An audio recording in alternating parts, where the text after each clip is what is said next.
성경 공동은 31절부터 35절까지만 합니다. 우리는 상황을 자꾸 바라봐요. 상황을. 우리의 생각은 변하지 않는데 상황이 자꾸 바뀌기를 바라는 거죠.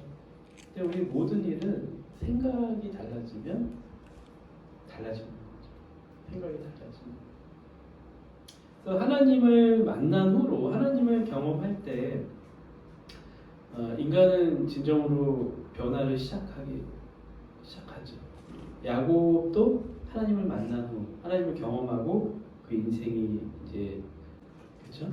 사람의 눈빛이 많은 걸 얘기합니다. 그 사람이 정말 똘똘한 사람인지 아닌지 눈빛으로 알 수 있어요. 그리고 그 사람이 정말 어떤 사람에 대해서 친밀감이 있는 사람인지 반사회적인 사람인지 눈빛으로 알 수 있어요. 눈빛으로. 참 신기합니다. 사람의 눈이 많은 걸 얘기를 해요.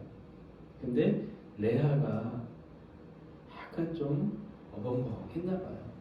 그러니까 시력이 약하고. 근데 라헬은 그거에 비해서 굉장히 총기가 있는 여자였던 것 같아요. 이쁜 거죠. 그리고 외모도. 그러니까 야곱의 마음이 라헬에게 꽂혔어. 그리고 야곱이 얼마나 사랑하면 7년을 며칠같이 여겼다. 그렇게 얘기를 해요. 7년을 며칠처럼 여겼다. 그 일을 사랑하고 좋아하면 하루가 빨리 갑니다. 하루가 빨리 가요. 지겹고 지루하면 하루가 안 갑니다. 몰입의 기쁨이 야곱에게 있었던 거죠. 그 몰입의 핵심적인 건 사랑이었고 사실 그것처럼 큰 에너지는 없습니다. 몰입의 그 기쁨을 주는 그 근원은 사랑인 거죠.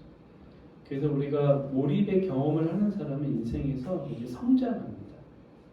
몰입의 그 중요성이죠.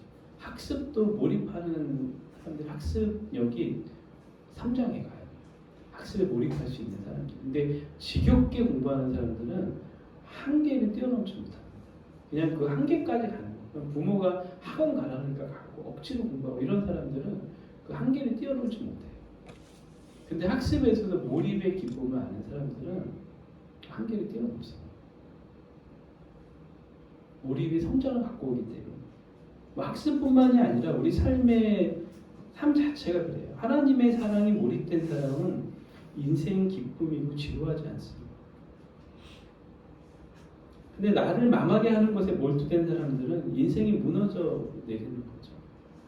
반대로 마약 요즘 막 엄청나죠. 마약 사건들이 그렇죠.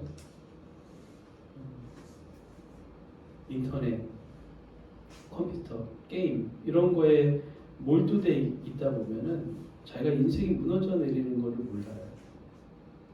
나를 죽이는 몰두가 있고 몰입이 있고 나를 살리는 몰입이 있죠. 그래서 톨스토이는 농부들의 추수할 때의 모습 속에서 그 몰입을 표현하는데 인생의 성장은 몰입에서 온다고 그렇게 얘기를 합니다. 인생의 성장은 몰입에서 온다. 그래서 나는 과연 지금 현재 무엇에 몰입하고 있는가? 무엇에 몰입하고 있는가? 근데 31절을 보면 레아가 사랑받지 못함을 누가 봤다 그랬죠? 누가? 하나님께서. 그러니까 하나님께서 이 야곱의 가족사에 개입하고 계시면 알 수 있죠. 그렇죠? 하나님께서 레아의 태를 여시고 라헬의 태를 닫으셨어요. 그러니까 인간이 태어나고 안 태어나고 살고 죽는 거는 하나님의 조건이에요. 하나님의 조건. 우리가 이해할 수 없는 하나님의 조건 속에 있는 거죠. 그래서 하나님께서 이 모든 것에 개입하고 있음을 알 수 있습니다. 레아의 태를 여셨고 라헬의 태를 닫았고.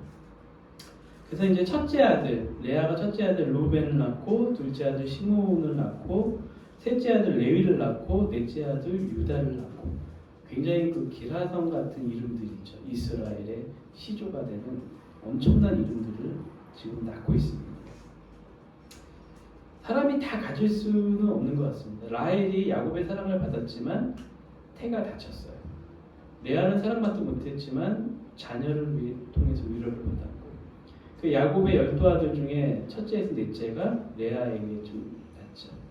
그리고 그 이후로 계속 계속 자매 간의 시기 질투, 엄청난 그 시기 질투가 있으면서 계속 자녀를 또 낳습니다.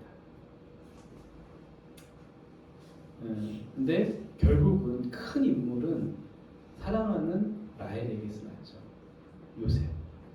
그렇죠? 하나님께서 그렇게 계획하셨던 것 같아요. 근데 이런 어떤 시기 질투 속에서도 하나님께서 합력해서 선을 이루시는 걸 봅니다.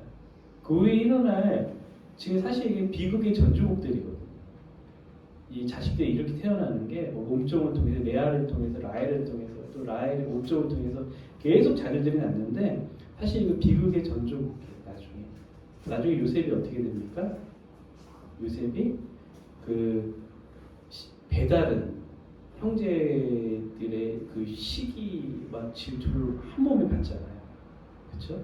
하나님께서 또 요셉을 사랑하셔서 막 꿈을 막 보여주세요.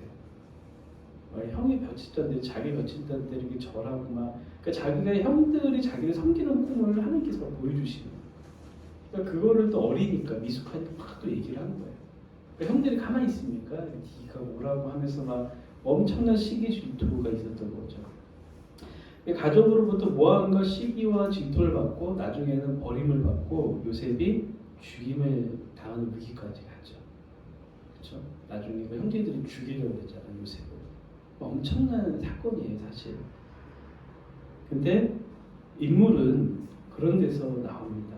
하나님이 모든 것을 합력해서 선을 이루시는 분이시고 요셉이 이스라엘 민족을 이루는데 너무나 큰 역할을 하세요. 요셉의 그 인생이 꼬이잖아요, 계속 죽음의 위기를 막 넘나듭니다. 그리고 이제 감옥에 갇히고 애굽에 가서 이제 막 사형수가 되고 막 그런 엄청난 그 역경 속에 하나님께서 또 개입을 하시죠. 요셉이 이스라엘 민족을 이루는데 큰 역할을 하는데 하나님의 사용하심이 있는 거죠. 힘든 인생을 우리가 아무도 바라지 않습니다. 그러나 우리가 힘든 겨울과 같은 삶을 살게 된다면 그때가 내 삶에 하나님이 개입하는 시기다. 그렇게 우리가 바라보길 바랍니다. 우리 인생에 겨울이 옵니다. 안 올 수가 없어요. 근데 그때 우리가 좌절에 빠져 있지 말고 하나님 지금 내 인생을 개입하고 계시구나. 하나님 앞에 엎드려야 됩니다. 내가 무엇을 해야 할까? 하나님은 결코 우리를 고아와 같이 버려주지 아니하십니다. 하나님의 섭리가 있어요. 인도하심이 반드시 있습니다. 오늘 야곱의 이 14년 동안 라헬을 위해서 이렇게 하고 또 자녀를 낳고 이런 것들이 다 나중에 하나님의 빅피처가 다 있는 거죠. 이 당시를 겪는 야곱이나 라헬이나 레아는 아무것도 몰랐을 거예요. 근데 하나님은 계속 하나님의 그 큰 그림을 끌고 가시는 거죠. 아브라함과의 약속을 지키기 위해서 이 이스라엘에게 하나님 축복을 주시기 위해서 계속 하나님께 끌고 가십니다. 우리 인생도 그래요. 우리 인생이 때로는 뭔가 잘못되는 것 같지만 하나님 우리에게 주시는 복이 있어요. 복이. 우리 어떤 상황 속에서도 하나님을 놓치면 안 됩니다. 하나님 우리에게 반드시 복을 주십니다. 하나님 약속하셨어요. 주님을 붙들고 어떤 상황 속에서도 우리가 그 믿음을 놓지 않기를 바랍니다.